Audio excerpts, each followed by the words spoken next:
So, it's 2013. We met these two people who were called Joel and Ellie because those are their names. In short version, he went, Jesus Christ. She said, bullshit, I'm not Ellie. him. Then beep boop boop boop boop boop boop boop, and she goes, Swear to me that everything that you've said about the Fireflies is true.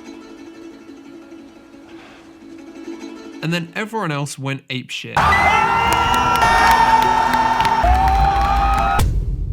But like, the video's called that. And we've got a board. The whole point is to make every game compete against each other for that. So it's not just about if the beep boop boop was good. It's been 10 years. We've got to finally decide, is it this? Or if we're being honest with ourselves, is it really the other thing?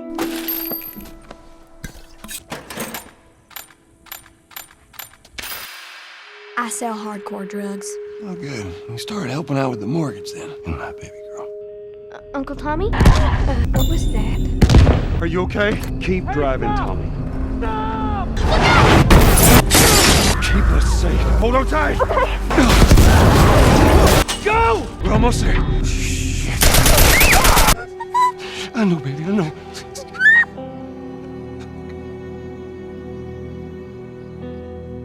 So, that's Joel. Boston sucks in the best way and Joel fits perfectly here. Everything about it screams scratch and claw, survival over everything, shut yourself off, that's it. The environment art is a miracle. How the hell do you maintain a level of detail this dense and purposeful for an entire game? Every space, no matter what, is telling or reminding you something, and it is never off. The spell is never broken. Here's how you know it's special. The in-world graffiti doesn't make me want to die. At the earliest, we were thinking that would be a PS6 feature. Tess, how are you holding up? Just a bit winded. The sound design as well just doesn't miss. We've got urban spaces with echoes from the distance, muffled detail through walls and ceilings, and when you leave for areas you might think have less going on, they hit you with nature sounds that run the full spectrum from deeply calming right up to spook me in the balls. There are wild tracks in here that set more tone than some entire games. He's out, I'm in, let's swing. So Journey's in motion, what do we do with it? Am I in the presence of the ghost of Christmas yet to come? One after the other, these two perfectly warn the worst outcome of Joel's path for the stage he's at. We got alone and empty or connected but dead. That's all made up.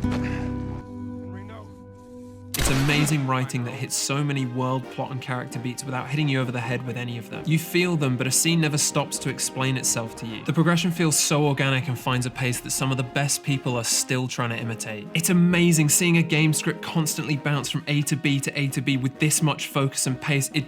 If I go 2 more minutes without talking about the actors, I'm gonna die. Ashley Johnson and Troy Baker might have given some of the best performances of the decade. In any medium. For some reason that feels extreme to say, but how many other performances have I thought about this much for this long? Jackie, dead time now. The fact that Troy in the script balanced that reluctant, grouchy mentor to warm father figure thing is shocking. That arc works, but it follows the rhythm every time so much that it's hard not to get impatient when you have to sit through it again. And then these insane people stretch that arc over 14 shitting hours, and it's the most compelling thing you've ever seen. I still feel intense emotion about it almost a decade on. How the f you do that? If you could email me some easy repeatable bullet points, I'd really appreciate it. Watching him make the choices he does and having Ashley Johnson develop them for him while bringing this much joy is enough to carry a series for 40 years. Hey, thanks! You see me? I totally nailed that guy. So, once they make it to the university— no, sorry, I'm not done. There's not a single weak link in here. There's barely a weak moment from anybody. Hannah Hayes was about 12 when she played Sarah, and this sound will be a major moment in game history, probably forever.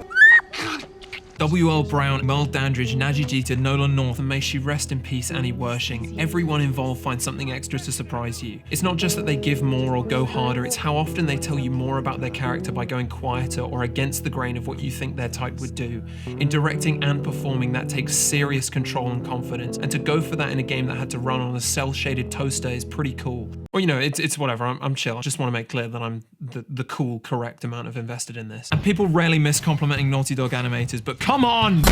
This is a PS3 game and almost none of my notes are about animation. They're all about performance. That is madness.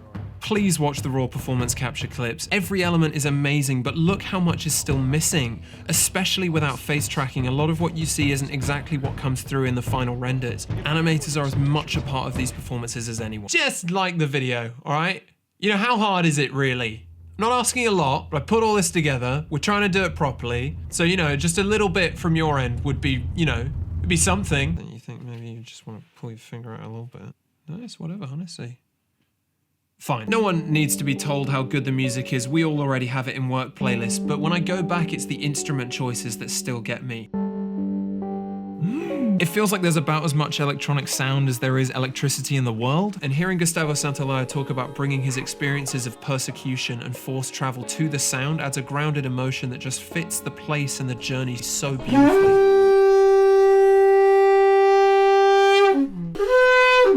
So, All right, we've avoided it for long enough. What about the triangle button?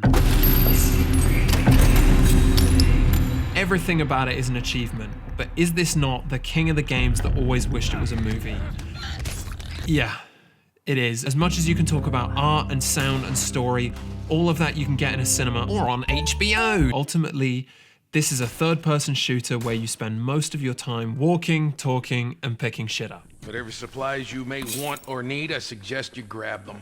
But also, no, what are you talking about? Why do you keep saying this? Look at any behind the scenes you can find. Anyone from any department will always circle back to how their thing serves the story. The story is exactly what Naughty Dog want this to be. There's no sliding scale of game from Last of Us to Mario Odyssey where one is somehow more than the other. There's only the intended effect and how well you use your tools to achieve it. Animations build tone, lighting artists push emotion, scavenging and combat mechanics build the headspace of desperation and survival. Interactivity allows you to stretch dialogue and character depth for longer than you can get away with in screenwriting. And I dare you not to press one of these optional conversations.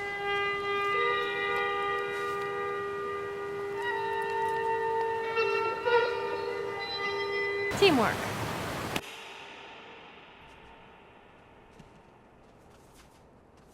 That's the cutest fucking thing I've ever seen in my entire life. I get how stupid this is. How is this your job?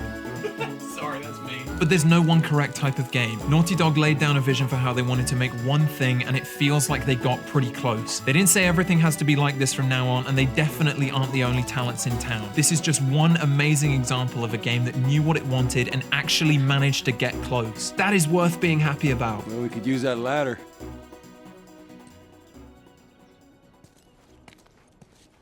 Here we go.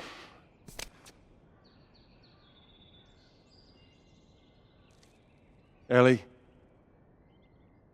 Even if people talk a lot, being a TV show isn't an option for this version of this story. When you have your finger on the trigger, unexpected feedback shoots through your brain. It's not just surprise, it feels wrong. And when Ellie doesn't show up like she always does, oh my God.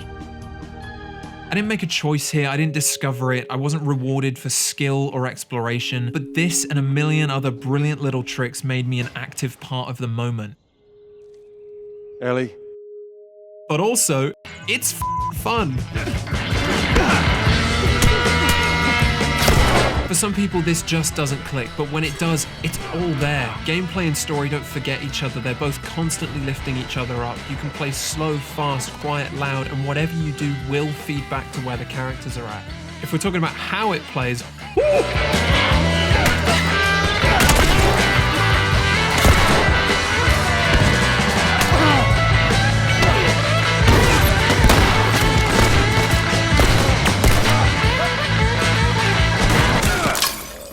Bye-bye, dude. I don't even realize when I've opened a menu, I'm just moving and choosing. It's that tight. If that's not a good game, f it, let's just give up. It's not perfect all the way through. A couple of choices towards the end hurt the pace. Voice direction sometimes forgets we're trying to be quiet. AI can feel too robotic. Bloaters kind of disappoint. If someone walks into another room, yeah, good luck hearing what they said. And good God, Naughty Dog, stop telling me when the fight is over. We did it. Just let that tension ride, baby. Let me stay on my toes. I don't know how I get dialogue in either without doing that, but characters going omnipotent to know when it's safe every time just breaks the spell. You gotta find another way to do it, please. It's like clockwork every time. It kills me. I think that's it. Good job. The last thing you'll do in this game is walk for 2 minutes as Ellie. You'll try and resolve what you just went along with, but you won't, because that's not the point. As long as you feel why Joel did it, despite all the consequences, you'll have just had one of the best experiences you can have with a video game. Jesus, even the menu's nice. I was at a disadvantage to Neil because Neil was a father. And he wasn't, I was acting. This was a very real possibility for him. What do I look like in the event I lose my daughter? And I have a son, and I don't know what I would look like if I lost him. But I do know that if I had the opportunity to save him, I would do anything. I would do anything to save him. So people have asked me, why would Joel do that when he could have saved the world? And my answer to them is always this: he did. He did save the world. It's just that the world was that girl, and that's it. The Last of Us takes a lot of familiar elements and executes them with a skill and meaning that hit like it did for a reason. It's brilliant writing by any standard and a fully interactive experience that will keep you feeling and coming back for years more than you already have. How you doing, baby brother? Any doubts that have been sown in your mind, window them, because this is something still worth being excited about for anyone who cares about video games. Every part of the experience is pulling towards the same goal, which would be huge on its own, but then where it's pulling you actually means something. I'm glad it exists, and as far as this channel goes, it is comfortably the best video game ever made. Because we haven't reviewed anything else yet. This stuff was a lie. That's IGN's list of best horror movies on HBO Max right now. Specifically the January 2023 version. Why do you write these? Since HBO Max is the destination for Warner Brothers content when away titles not already locked into contracts elsewhere. Are you getting paid a lot of money for this? Or are you just writing it for the love of the game? So comment what you want to see compete and leave that like. Because I know you didn't do it!